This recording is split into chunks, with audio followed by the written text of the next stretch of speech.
नमस्कार and welcome to world affairs. मैं हूं प्रशांत धवन। नाउ रिसेंटली आपने देखा होगा कि भारत के 0% चांस हैं रिसेशन में जाने के, आर्थिक मंदी में जाने के चांसेस इंडिया के 0% है, श्रीलंका के 85% है और बाकी कंट्रीज के भी बहुत ज्यादा है। यहां पर आप देख पाओगे आर्टिकल है India has 0 probability of slipping into a recession. ये कहा है ब्लूमबर्ग की एक स्टडी ने, और ब्लूमबर्ग ने यहां पर दुनिया भर की कंट्रीज की इकोनॉमी को इवेल्युएट किया है और ये कहा है कि हमारे हिसाब से आने वाले 12 महीनों में इन देशों के चांसेस काफी हद तक दिख रहे हैं कि इनकी इकोनॉमी मंदी में जा सकती है। नंबर 1 पे श्रीलंका है। कोई यहां पर ऑब्वियसली आपको खास कोई प्रेडिक्टर होने की आवश्यकता नहीं है। जो श्रीलंका की इमेजेस आ रही हैं उससे आप कह सकते हैं बिल्कुल 85% चांस है कि ये देश लंबी आर्थिक रिसेशन में चला जाएगा। उसके बाद आप देखोगे New Zealand, south Korea, Japan, China भी यहां पे आपको दिखेंगे। इंटरेस्टिंग बात देखिए, चाइना और पाकिस्तान दोनों के 20% चांस हैं आर्थिक मंदी में जाने के। इसको कहते हैं real iron brothers. India US की तरह नहीं,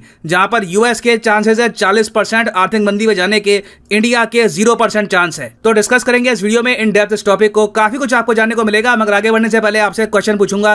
क्वेश्चन यहां पर यह है कि हाल ही में वो कौन सा यूरोपियन यूनियन कंट्री है जिसके प्राइम मिनिस्टर ने अपनी पोस्ट छोड़ दी। पॉलिटिकल क्राइसिस आ गया इस कंट्री में, तो यहां पे आपको बताना है कि रिसेंटली ऐसा किस कंट्री में हुआ था। फ्रांस, इटली, स्वीडन या फिर स्पेन? कमेंट सेक्शन में करिए उत्तर। सही आंसर मैं आपको दूंगा वीडियो के अंत में। अच्छा, अब यहां पर आप कहोगे इंडिया के 0% चांस क्यों है? ये तो बड़ा अजीब है, 1% ही दे रहे थे।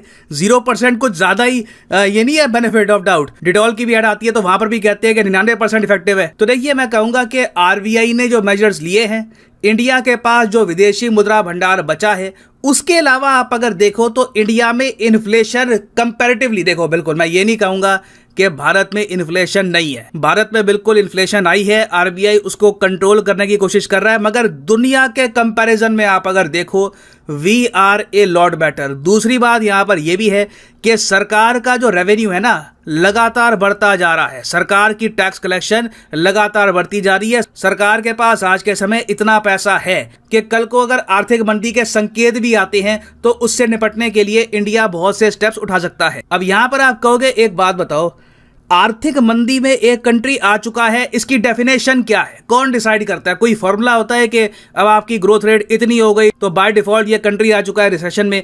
तो देखिए, इसका कोई ग्लोबली एक्सेप्टेड फॉर्मूला आपको नहीं मिलेगा। रिसेंटली व्हाइट हाउस ने भी इस पर एक ब्लॉग पोस्ट किया। जी हाँ, व्हाइट हाउस ने खुद इस पर एक ब्लॉग पोस्ट किया कि रिसेशन होती क्या है, कब हम कहते हैं कि एक देश आर्थिक मंदी में चला जाएगा। तो इसको लेकर देखिए, काफी अर्थशास्त्री ये मानते हैं कि अगर लगातार कई महीनों तक एक देश की ग्रोथ नेगेटिव में जाती रहे, वहां के लोग परचेजिंग कम कर रहे हैं, अनएम्प्लॉयमेंट बढ़ रही है, स्टॉक मार्केट अंडर परफॉर्म कर रही है, ये सारी चीजें इकट्ठा जब हो रही हो, तब साइंटिस्ट कहते हैं कि अब लग रहा है कि आर्थिक मंदी आ चुकी है, इकोनॉमिक एक्टिविटी बहुत हद तक कम हो रही है। अब यहाँ पर मुझको ये भी ऐड करना पड़ेगा, सिंस मेरा काम है कि आपको हर तरफ से जो भी एंगल है सब कुछ बताऊं कि यहाँ पर हो क्या रहा है। व्हाइट हाउस ने जब खुद ही ये एक ब्लॉग पोस्ट कर दिया कि जी रिसेशन का मतलब क्या है, जीडीपी नंबर्स थोड़े से अलग तरीके से दिखा दिए, तो उसके बाद यूएसए में आलोचना भी हुई बाइडेन की कि व्हाइट हाउस ने तो डेफिनेशन जो है, जो एक मेजर ब्रॉड डेफिनेशन है रिसेशन की, यही चेंज कर दी। और मैं एक्चुअली बैठ के सोच रहा था, रशिया ने यूक्रेन पे अटैक कर दिया, चाइना ताइवान पे अटैक करने की लगातार धमकियां दे रहा है, लग रहा है कि कभी भी अटैक हो भी सकता है। दुनिया भर में आर्थिक मंदी का खतरा, यूएसए में रिसेशन का खतरा, जॉब लॉसेस वगैरह ये सब हो रहे हैं।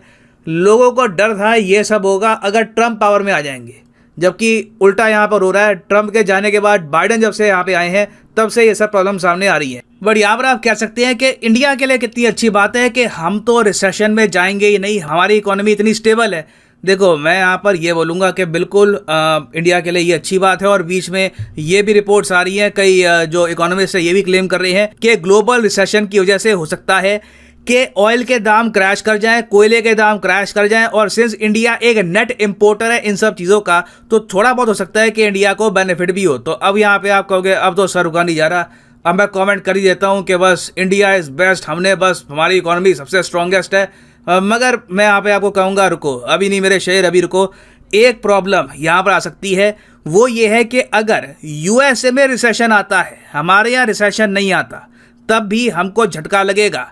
क्योंकि याद रखिएगा, इकोनॉमिकली हम यूएसए पर यूएसए के साथ जो ट्रेड होता है हमारा उससे, उस पर हम काफ़ी डिपेंड भी करते हैं। कई जो हमारी मेजर आईटी कंपनी है, इंफॉर्मेशन टेक्नोलॉजी कंपनी, जैसे कि टीसीएस, इन्फोसिस, एचसीएल, इनके बड़े कॉन्ट्रैक्ट्स हैं यूएसए में। तो यूएसए में अगर आती है आर्थिक मंदी, वहाँ पर ये लोग कहते हैं कि बस अभी खर्चना कम है, बस अब आर्थिक अभी इकोनॉमिक एक्टिविटी नहीं हो रही। अगर यूएसए में रिसेशन आती है तो इसका डायरेक्ट आपको झटका लगेगा टीसीएस, इन्फोसिस, एचसीएल पर, और इससे हो सकता है, मैं कहूँगा अगेन, मैं यही कहूँगा कि अगर यूएसए में रिसेशन आती है, अभी भी वहाँ पर ये 38-40% प्रोबेबिलिटी की बात कर रहे हैं, तो अगर मान लो रिसेशन अगर वहाँ पे ऑफिशियली आ गई तो उसका झटका लगेगा इन कंपनियों पर, और उसकी वजह से हो सकता है कि एक बार को इंडियन स्टॉक मार्केट बुरी तरीके से गिर जाए, इंडिया में जॉब लॉसेस हो, थोड़ा बहुत तो देखिए कष्ट हमको भी इसका होगा, हम इससे बिल्कुल भी ऐसा नहीं है कि बच जाएंगे। तो यह अभी एक न्यूज़ एंड डेवलपमेंट है, इसमें अभी काफ़ी और डेवलपमेंट्स आएंगी, काफ़ी इसमें और अपडेट्स आएंगी, तो मैं अपडेटेड वीडियोज़ इस पर लाता रहूँगा ना। वापस आते हैं अपने क्वेश्चन की तरफ कि वो कौन सा यूरोपियन यूनियन कंट्री है जिनके प्राइम मिनिस्टर ने रिसेंटली रिजाइन कर दिया था। तो सही उत्तर यहाँ पे है ऑप्शन बी, इटली। यहाँ पर आप देख पाओगे Italy prime minister Mario Draghi resigns after a week of turmoil. Italy आज के समय एक पॉलिटिकल